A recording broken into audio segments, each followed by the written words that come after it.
بارش برس رہی ہے، عائشہ خاموش کھڑی ہے، سب رو رہے ہیں مگر وہ بس زمین کی طرف دیکھ رہی ہے۔ میری ماں مر گئی، مگر کچھ ایسا بھی مر گیا جو ابھی زندہ تھا، شاید سچ۔ عائشہ لاہور چھوڑ کر ایک پرانے شہر میں ماں کے نانا کے گھر آتی ہے جو ویران ہے۔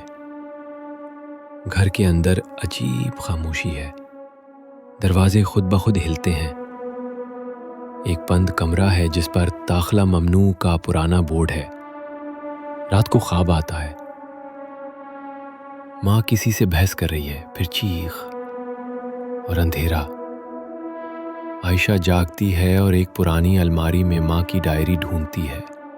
ڈائری میں لکھا ہوتا ہے، عائشہ اگر تم یہ پڑھ رہی ہو تو جان لو شیراز سے دور رہنا۔ خالہ رضیہ، ایک پرانی ہمسائی، بتاتی ہیں کہ تیری ماں اس کمرے سے ڈرتی تھی، راتوں کو روتی تھی، اور شیراز جب بھی آتا وہ اور خاموش ہو جاتی۔ عائشہ ماں کی چابیوں سے بند کمرہ کھولتی ہے۔ کمرے میں پرانی تصویریں، ڈاکومنٹس اور ایک خفیہ باکس ملتا ہے۔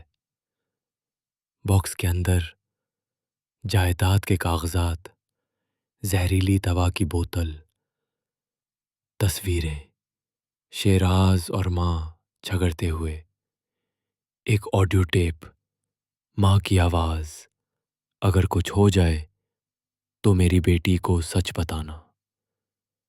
شیراز وہ سب کچھ چھین رہا ہے۔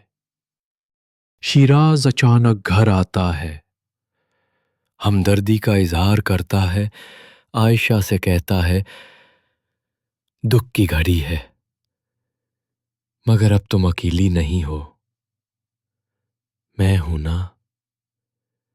عائشہ اسے شک کی نگاہ سے دیکھتی ہے۔ عائشہ سٹی ہسپتال جاتی ہے، ماں کی پوسٹ مارٹم رپورٹ حاصل کرنے کی کوشش کرتی ہے۔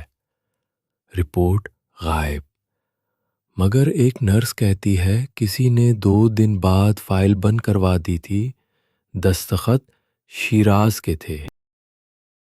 عائشہ کو پتہ چلتا ہے کہ ماں کے نام پر ایک بنگلہ تھا جو شیراز نے جعل سازی سے بیچ دیا۔ ویڈیو فوٹیج ملتی ہے، شیراز دوا کی بوتل چھپا رہا ہے۔ عائشہ اپنی ماں کی ریکارڈنگ سنتی ہے، شیراز مجھے دھمکا رہا ہے، میں نے سب کچھ عائشہ کے لیے رکھا ہے۔ عائشہ شیراز کا سامنا کرتی ہے۔ عائشہ، تم نے ماں کو مارا، تم ہی وہ زہر لائے تھے نا؟ شیراز غصے سے، ہاں میں نے مارا، وہ جائیداد میرے نام ہونی چاہیے تھی۔ شیراز اسے کمرے میں بند کر دیتا ہے، کہتا ہے تم بھی ماں جیسی ہو گئی ہو، تم بھی خاموش ہو جاؤ گی ہمیشہ کے لیے۔ عائشہ اپنی ماں کی ریکارڈنگ موبائل سے لائیو کر دیتی ہے، سب سن رہے ہوتے ہیں۔ پولیس آتی ہے، شیراز گرفتار ہوتا ہے، نیوز رپورٹ چلتی ہے۔ عائشہ نامی لڑکی نے ماں کے قتل کا کیس کھولا اور قاتل کو انجام تک پہنچایا۔ عائشہ گھر کے صحن میں بیٹھتی ہے، ماں کی ڈائری بند کرتی ہے۔ اب سائے نہیں، صرف روشنی ہے، کیونکہ سچ اب خاموش نہیں، وہ بول اٹھا ہے۔ اگر آپ بھی سچ کے پیچھے چلتے ہیں تو پرچھائیاں خود راستہ دکھاتی ہیں۔